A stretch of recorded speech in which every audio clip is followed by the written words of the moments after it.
SLBC టన్నెల్ను 10 కిలోమీటర్లు ఆర్తా పార్తా సంవత్సరానికి 1 kilometre పూర్తి చేసిన ఎస్ఎల్బిసి టన్నెల్ పూర్తయి 3,60,000 ఎకరాలు నల్గొండ జిల్లాకు నీళ్లు వస్తుండే మీ మీద కక్ష గట్టి మీ మీద పగబట్టి ఎస్ఎల్బిసి టన్నెల్ పడావు పెట్టే మళ్ళీ ఈ రోజు మనం వచ్చినాక ప్రారంభించుకున్నాం. ఆనాడు ఎస్ఎల్బిసి టన్నెల్ ఆషమాషిగా రాలే.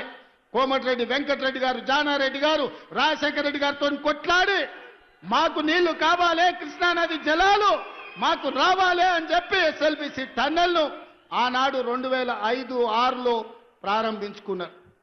మరి 44 కిలోమీటర్లలో 34 కిలోమీటర్లు పూర్తయిన ఎస్ఎల్బిసి టన్నెల్ 10 ఏళ్లలో చంద్రశేఖరరావు సంవత్సరానికి 1 కిలోమీటర్ పూర్తి చేసిన ఎస్ఎల్బిసి పూర్తి అవుతుండే.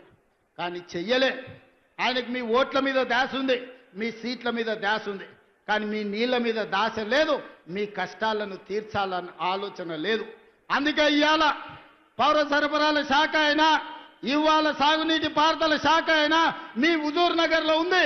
పోయిన సంవత్సరం 24,000 కోట్లు ఈ శాఖకు నిధులు ఇచ్చి ఉత్తమ్ కుమార్ రెడ్డి గారి నాయకత్వాన తెలంగాణలో పడవబడ్డ ప్రాజెక్టులను పూర్తి చేయాలి. కాళేశ్వరం కుప్పగూలిన ఆయన కాళేశ్వరం అంటాడు, మా ఎంకన్ననేమో అది కూలేశ్వరం అంటాడు. 3 ఏళ్లలో 1,00,000 కోట్లు మింగిండు, కట్టిండు, కూలింది.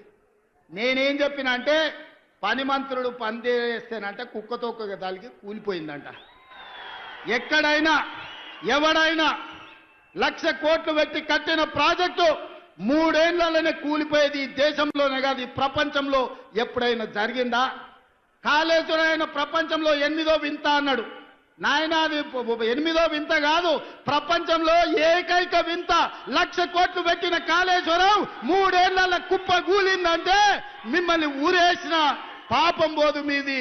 1,00,000 కోట్లు ప్రజల సొమ్ము దిగమింగి కాళేశ్వరం కట్టి కూలగొడితే కూడా మొన్నటి వానకాలంలో రైతులు కష్టపడి శ్రీరామ్ సాగర్, శ్రీపాద ఎల్లంపల్లి ప్రాజెక్టుల కింద, శ్రీశైలం నాగార్జున సాగర్, భీమా, కోయిల్ సాగర్, నెట్టంపాడు లాంటి ప్రాజెక్టుల కింద 1,56,00,000 మెట్రిక్ టన్నుల వడ్లు ఉత్పత్తి చేసి దేశంలోనే అత్యధికంగా వడ్లను పండించిన రాష్ట్రంగా తెలంగాణ చరిత్రలో ఉంది.